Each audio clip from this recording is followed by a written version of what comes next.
અમેરિકામાં રહેતા ભારતીય અને ખાસ કરીને ગુજરાતી પરિવાર માટે આ સમાચાર ચિંતા વધારી દે તેવા છે, કારણ કે પવિત્ર કૈલાશ માનસરોવરની યાત્રાએ ગયેલું ન્યુયોર્કનું એક ભારતીય અમેરિકન દંપતી વિનાશક પૂર અને ભૂસ્ખલન વચ્ચે ગુમ થયું હોવાની માહિતી સામે આવી છે.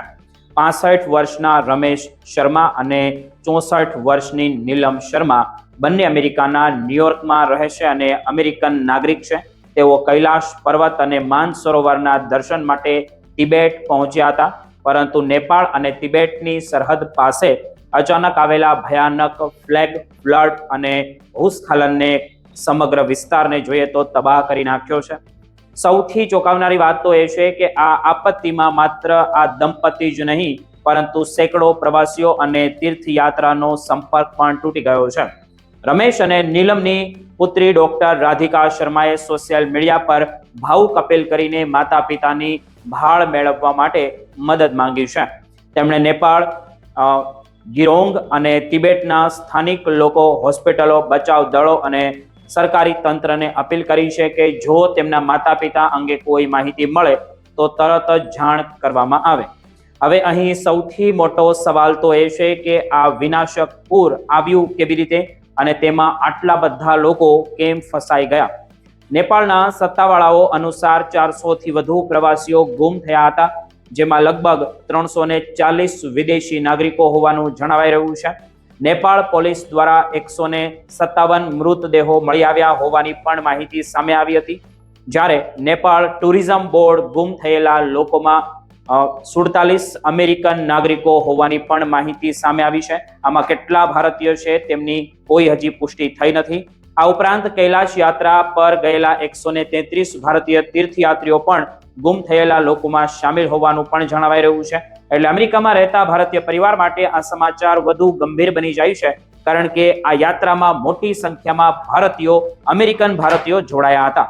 બીજી તરફ તિબેટના જે ગિરોંગ કાઉન્ટીમાં પણ સ્થિતિ અત્યંત ગંભીર હોવાનું પણ ચીનના સરકારી પ્રવાસકર્તાએ જણાવ્યું છે, જ્યાં પૂર અને ભૂસ્ખલનને કારણે 3 લોકોના મોત થયા છે અને 265 લોકો ગુમ થયા છે. આ આપત્તિ પાછળનું કારણ પણ એટલું જ ભયાનક છે. નેપાળના ડિઝાસ્ટર મેનેજમેન્ટ સત્તાવાળાઓ મુજબ રસુવાગઢી બોર્ડરથી આશરે 12 માઇલ ઉત્તર પૂર્વ લહેંદે નદી વિસ્તારમાં ગ્લેશિયરનો બરફ અને ખડકોનો મોટો જથ્થો તૂટી પડ્યો અને ત્યારબાદ પાણી, કાદવ અને પથ્થરોનું જોરદાર પૂર નીચેથી તરફ ઘસી આવવું. આ શરૂઆતમાં 4.4ની તીવ્રતાનો ભૂકંપની વાત સામે પણ આવી હતી, પરંતુ અમેરિકન જિયોલોજિસ્ટ સર્વે જોઈએ તો USGS દ્વારા સ્પષ્ટ કરવામાં આવ્યું કે નોંધાયેલો કંપન એટલે કે ભૂકંપને કારણે નહીં, પરંતુ ગ્લેશિયર અને ખડકો તૂટી પડવાથી સર્જાયું હતું. પૂરના જે પ્રવાહે રસ્તો, પુલ અને મકાનો અને હાઇડ્રો પાવર પ્રોજેક્ટને ભારે નુકસાન પહોંચાડ્યું છે અને રસુવા જિલ્લાના અનેક ગામોમાં બહારની દુનિયા સાથેનો સંપર્ક પણ તૂટી ગયો છે. અને સ્યાપ્રુ, જે બેસી અને તુમેર જેવા વિસ્તારોમાં પણ બચાવ કામગીરી પણ મુશ્કેલ બની છે, કારણ કે હેલિકોપ્ટર પણ સરળતાથી લેન્ડ થઈ શકતા નથી. મોબાઈલ નેટવર્ક, વીજળી અને ટેલિકોમ સેવાઓ ઠપ થતા પરિવારજનો માટે જે પોતાના સ્વજનોનો સંપર્ક કરવો પણ અત્યારે મુશ્કેલ બની ગયો છે. અમેરિકામાં રહેતા ભારતીયો માટે આ ઘટના એક મોટી એટલા માટે ચેતવણી છે, કારણ કે કૈલાશ માનસરોવર યાત્રાના સમયગાળા દરમિયાન ઘણા ઇન્ડિયન અમેરિકન ત્યાં ઘૂમવા જાય છે કે ફરવા જાય છે. આ વિસ્તારમાં મોટી સંખ્યામાં ભારતીય અને વિદેશી યાત્રાળુઓ પહોંચે છે.